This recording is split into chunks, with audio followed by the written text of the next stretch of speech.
Chosen one. 3 seconds of absolute silence. Deep, deliberate breath. Why does 3 a.m. feel like a courtroom? Why does your own bedroom feel like foreign territory?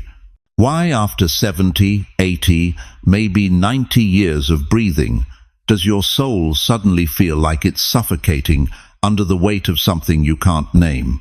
Pause. Slow zoom. Chosen one. Stop what you're doing. Put down that remote. Close that recipe book. Pause that rerun of Gunsmoke. Because what I'm about to tell you didn't come from a sermon prep book. It came through me at 2:47 this morning, and heaven made it clear. This message has a name attached to it. Yours. Heartbeat sound cue begins low, rhythmic. Heaven has just issued an emergency lockdown. Not over a city, not over a nation, over you. And before you scroll past this like it's just another religious video, let me tell you something that's going to crack your chest wide open. You think you've been aging? No, you've been awakening. That restlessness that keeps you up when your body's begging for sleep, that heaviness pressing on your chest like a 200-pound weight, even though the doctor says your heart is fine, that nagging sense that something massive is coming but you can't see it yet. That's not anxiety, beloved. That's not dementia creeping in. That's not just getting old. That's the sound of heaven issuing emergency orders, and you're on the dispatch list. Thunder rumble. Pause. See, here's what they don't tell you in those Sunday morning services. When God locks something down, it's never to cage you. It's to consecrate you, to seal you off from everything that's been stealing your attention, draining your anointing, blocking your final assignment. You've been feeling it, haven't you? That pull, that whisper, that knock on the door of your spirit at hours when decent folks should be asleep. Heaven doesn't knock like that unless it's urgent. Lean in closer to camera. Before we go one word further, I want to thank every single one of you who has supported this message through super thanks. You're not just giving. You're sowing seed into soil that's producing fruit in lives you'll never meet this side of glory. Whether you give or not, I'm grateful you're here. Your time, your presence, your open heart, it all matters. And if something in your spirit already knows this message was written in eternity with your name on it, go ahead and let that seed fall where it's supposed to. But right now, if your chest is pounding, if something ancient inside you just woke up, if you know this isn't coincidence, type 777 inches, the comments. Not for look, not for superstition, for agreement. Because heaven moves through agreement, beloved. And what's about to happen next requires yours. Fade to black. Heartbeat continues. Why does silence terrify us more than noise? Why do we fill every quiet moment with television, talk radio, anything to drown out the whisper we're afraid to hear? And why right now, at this exact moment in your life, does it feel like God Himself has pulled the emergency brake on everything you thought was moving forward? Because He has. Listen to me carefully, beloved. What you're experiencing right now isn't abandonment. It's not punishment for some forgotten sin from 1967. It's not your mind slipping or your faith failing. This is divine intervention. Heaven has looked at the chaos swirling around your life, the CNN anxiety, the family drama on Facebook, the grandkids who don't call, the medical bills stacking up like autumn leaves in Central Park, and God said one word: enough. This is not restriction. This is revelation. Think about it. You've survived the Cuban Missile Crisis. You lived through Vietnam on your television screen every night. You watched the towers fall. You buried friends, maybe a spouse, maybe even a child. You've weathered economic crashes that ate your savings and pandemics that stole your freedom. You're a survivor, chosen one. A walking testament to endurance. But this moment, this lockdown you're feeling in your spirit, it's different, isn't it? Because it's not external, it's internal. God's not shutting down your world. He's quieting it. He's clearing the frequency so you can finally hear him again without the static of 1,000 voices telling you who you should be at 75, what you should feel at 80, how you should fade gracefully at 85. Picture a city under emergency curfew. The streets are empty, the sirens have stopped, the neon signs have gone dark. And in that silence, in that stillness, something profound happens. You can finally hear your own heartbeat. You can finally think your own thoughts. You can finally hear the voice you've been drowning out for decades, with busyness, with duty, with the exhausting performance of being fine. Noah knew this lockdown. Genesis 7:16 says, "Then the Lord shut him in." The whole world was raging outside that ark, chaos, judgment, death. But inside, Noah was sealed, protected, chosen. While the world drowned in its own rebellion, he floated in divine custody. That door wasn't locked to trap him. It was locked to save him. Daniel understood this too. They threw him in the lion's den, locked him in with predators designed to tear him apart. But Daniel 6:22 tells us, "My God sent his angel and shut the mouths of the lions." That lockdown wasn't his execution, it was his exhibition. When they opened those doors in the morning, Daniel walked out untouched, while his accusers were destroyed. The very thing meant to kill him became his testimony. And then there's Anna. Luke 2:37 says she never left the temple but worshipped night and day, fasting and praying. 84 years old. Locked into a life of worship while the world outside chased Roman coins and political power. But when they brought baby Jesus through those temple doors, who recognized him? Not the priests, not the scholars. Anna, the locked-in woman, saw what the world missed. This is not restriction. This is revelation. You feel it, don't you? That sense that everyone else is moving at normal speed, but you've been placed in some kind of holy slow motion. Your friends are planning cruises. Your neighbors are remodeling kitchens. But you're locked in something you can't explain to them. You can't even explain it to yourself. Let me tell you what's really happening. God is positioning you in the ark while the floods come. He's sealing you in the den while the lions prowl. He's locking you in the temple while history pivots on its axis. You're not being sidelined, beloved. You're being sanctified. The world thinks you're retiring. Heaven knows you're being repositioned. And right now, in this sacred interruption, God is doing surgery on your soul. He's removing the noise, extracting the distractions, cutting away everything that's kept you from hearing the one thing He's been trying to tell you since before you were born. You were made for this moment. If something in your spirit just jumped, if your chest just tightened, if you just know, this message has your name written on it in heaven's handwriting. Don't just sit there. Write it in the comments right now. I hear you, Lord. Let heaven see your reply, because what comes next requires more than agreement.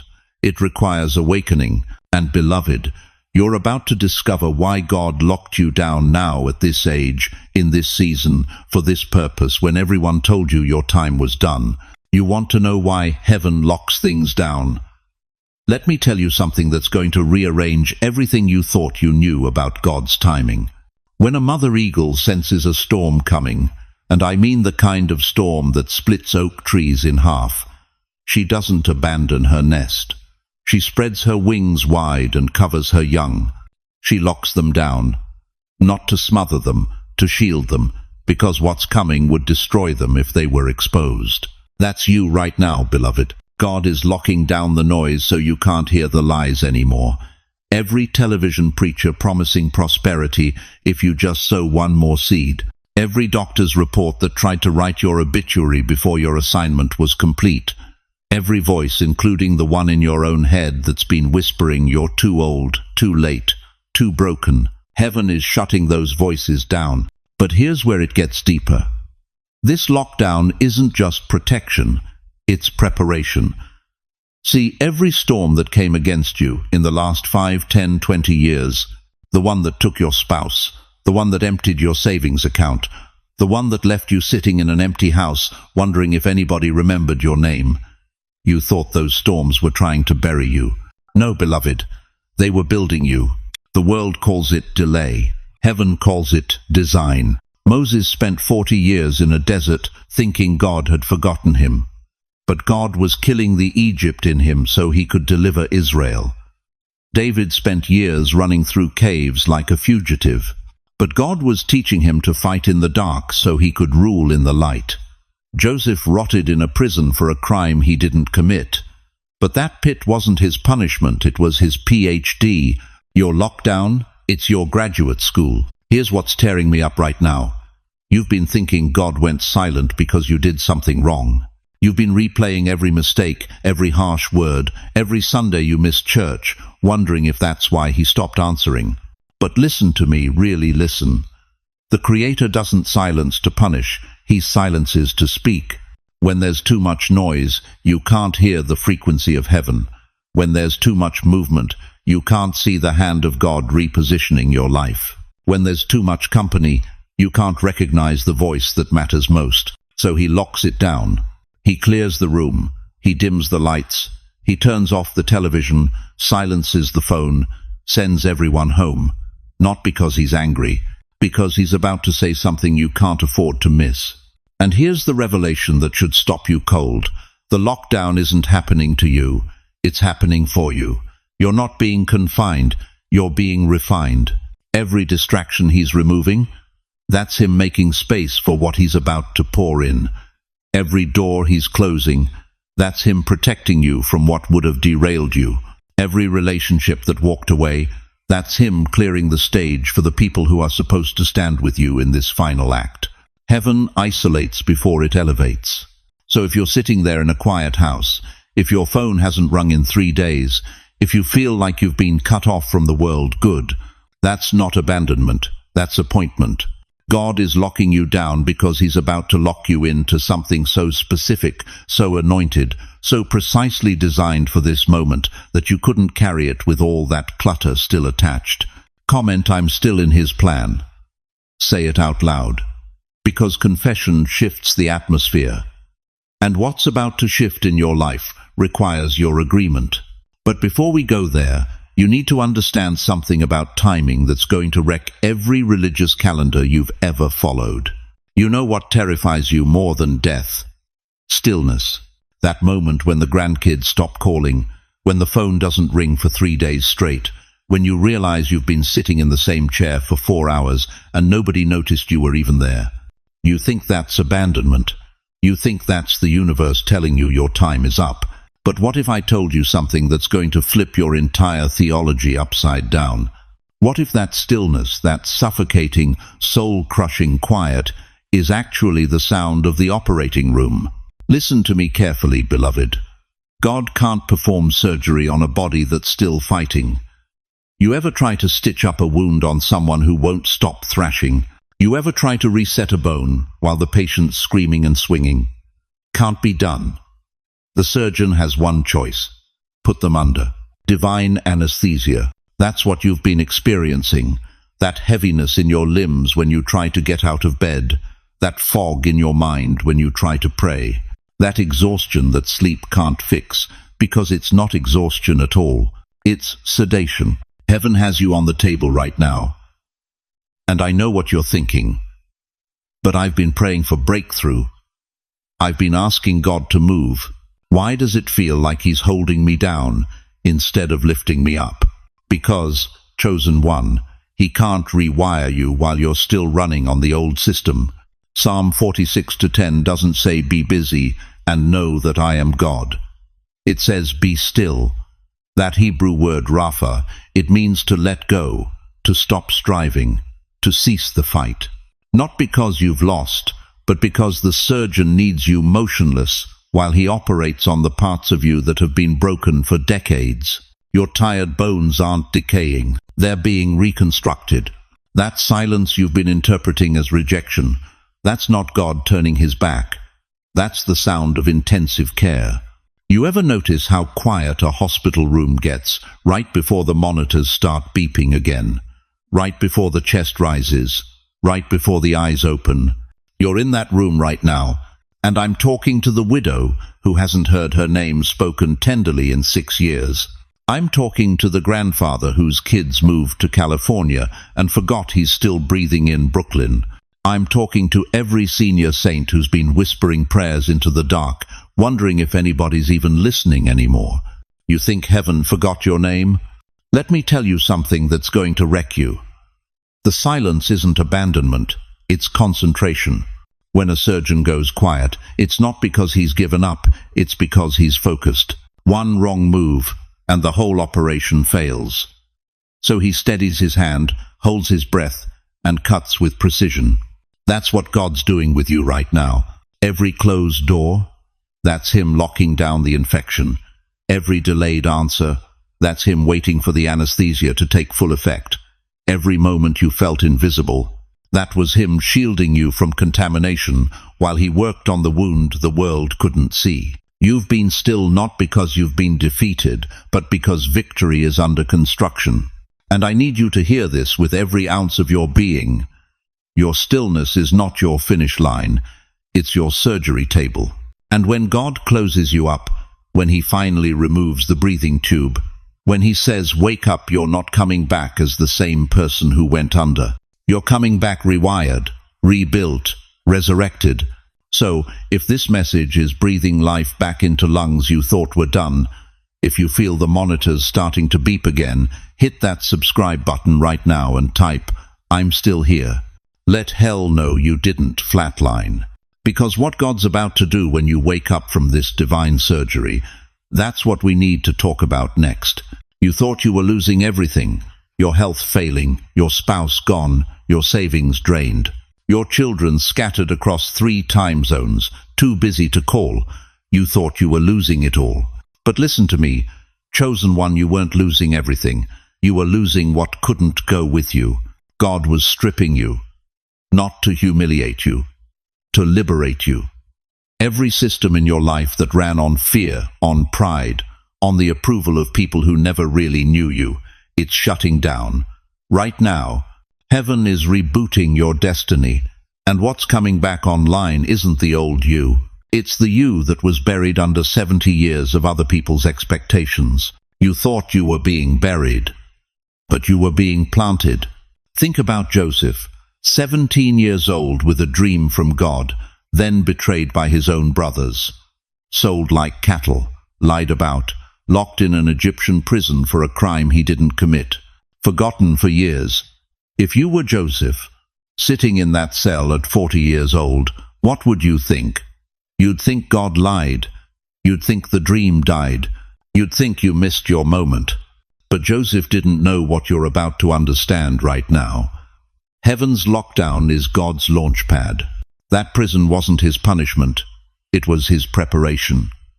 Every year in that cell, God was downloading wisdom Joseph would need to run an empire.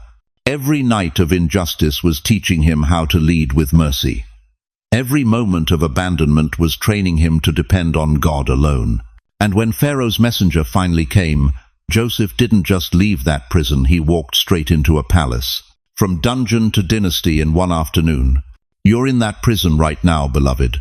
I don't mean Rikers Island. I mean the prison of feeling forgotten. The prison of watching everyone else get their breakthrough while you sit in the waiting room of heaven with a buzzer that never goes off. The prison of being 82 years old and wondering if God wrote you off. But let me tell you what hell doesn't want you to know. This lockdown is your launch pad. When the world shuts down, chosen ones rise up. Look at Lazarus, dead for 4 days, wrapped in burial clothes, sealed in a tomb, stinking, finished, his sisters weeping, his friends mourning, the whole village writing his obituary.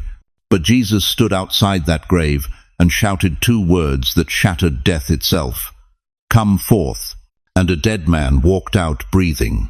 You've been in your tomb too long. Your dreams wrapped in grave clothes, your purpose sealed behind a stone. Your calling declared dead by people who couldn't see what God was doing in the dark. But I hear heaven shouting your name right now. Not a whisper, a command. Come forth.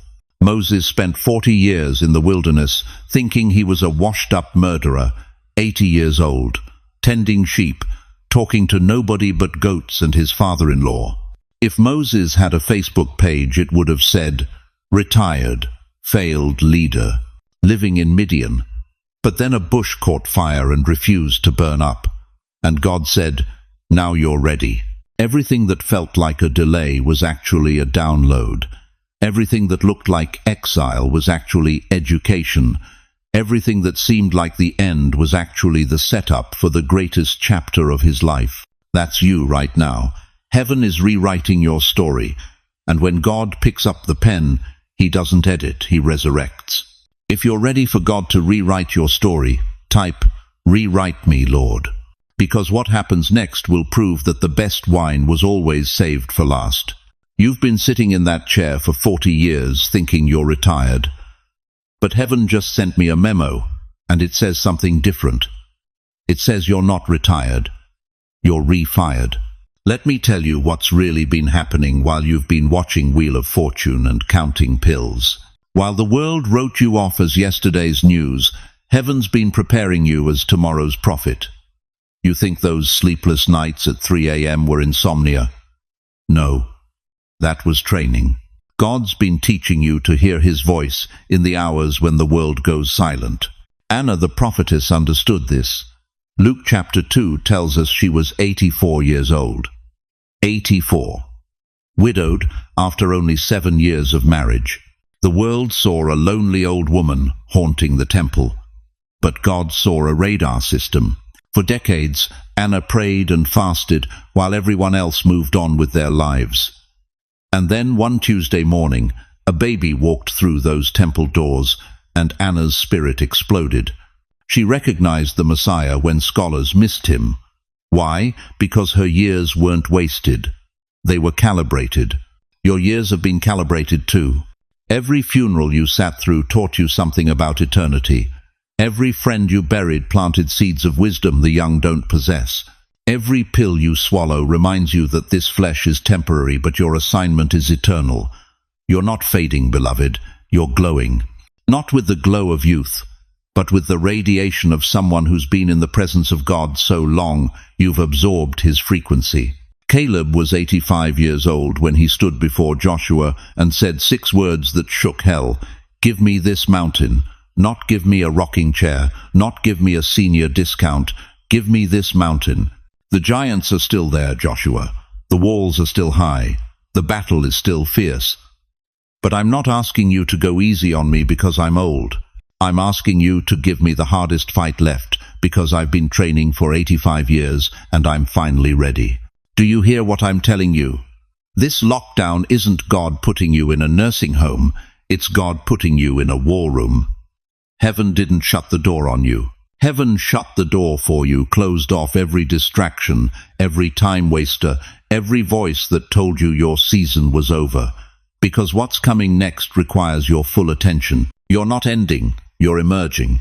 That thing you've been feeling in your chest isn't heartburn. It's awakening. Heaven is cracking open something inside you that's been dormant since 1987. Gifts you buried when your kids said you were embarrassing. Prophetic sight you suppressed when the church told you to stay in your lane. Authority you surrendered when the world convinced you that grey hair means game over. But here's the revelation that's going to wreck you. This lockdown is not the end of your mission. It's the beginning of your unveiling. Every prophet who ever mattered went through this. Moses at the burning bush, Paul on the Damascus road, John on Patmos. Heaven locked them down, stripped them of everything familiar, then cracked them open like an egg and poured out a message the world wasn't ready for. You're in that egg right now. If this truth is setting your soul on fire, don't just nod. Whisper it out loud right where you're sitting. I am still chosen. Now type it below in bold. Let heaven record it. Let hell read the memo. Let your grandkids wonder what happened to grandma. Because what's about to break out of you next won't fit in a Sunday school answer. Listen to me one last time, chosen one. Before you close this video and go back to whatever you were doing, I need you to carry 3 truths with you like stones in your pocket. First, this lockdown is not punishment, it's positioning. Heaven hasn't forgotten your address. God is clearing the stage so you can finally step into the role He wrote for you before your mother knew she was pregnant. Second, your age is not your expiration date. It's your authorization code. Every wrinkle is a line of wisdom. Every grey hair is a trophy of survival. You've been refined by fire that would have cremated weaker souls, and now you carry an authority the young can't fake and the enemy can't touch. Third, this moment right now, today is your divine appointment. Not next year when you feel better. Not next month when things calm down. Now, the lockdown is active, the door is open, and your name is being called. But here's what I need you to know in the deepest part of your spirit. You are not walking this alone.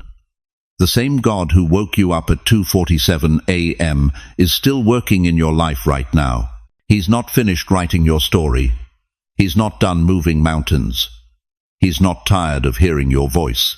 And beyond that, you've got a community right here.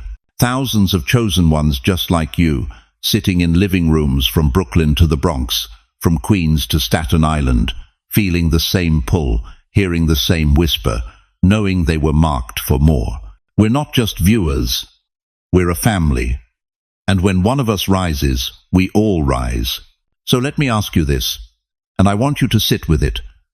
If God Himself walked into your living room right now and said, "I'm ready to use you exactly as you are, wrinkles, pills, walker and all," would you say yes? Because He's asking. Now bow your head with me, right where you are. Heavenly Father, I stand in the gap for every soul hearing my voice. Lord, you see them. You know the weight they've been carrying. You've counted every tear that's fallen on that kitchen table at 3 a.m. You've heard every prayer they whispered when their voice was too tired to shout. Father, I'm asking you right now, place your hand on their shoulder. Let them feel your presence like a warmth they can't explain. Where there's been exhaustion, breathe in strength. Where there's been confusion, download clarity. Where there's been doubt, ignite faith that burns through every lie the enemy ever told them. Lord, open doors that have been rusted shut. Restore relationships that look dead. Heal bodies that doctors have given up on. Pour out financial blessing on people who've been faithful with pennies. Give them dreams so vivid they wake up knowing exactly what to do next. And Father, most of all, remind them who they are, not who they were in 1975, not who the world says they should be at their age, but who you've always known them to be, chosen, called, commissioned, crowned.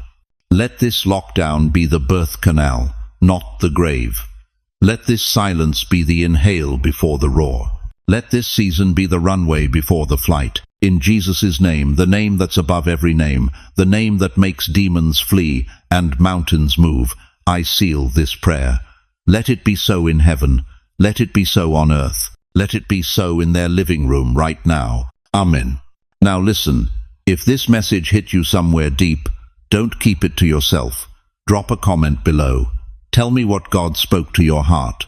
Ask questions. Share your story. There's someone scrolling right now who needs to hear that they're not crazy, they're not alone, and their best days aren't behind them.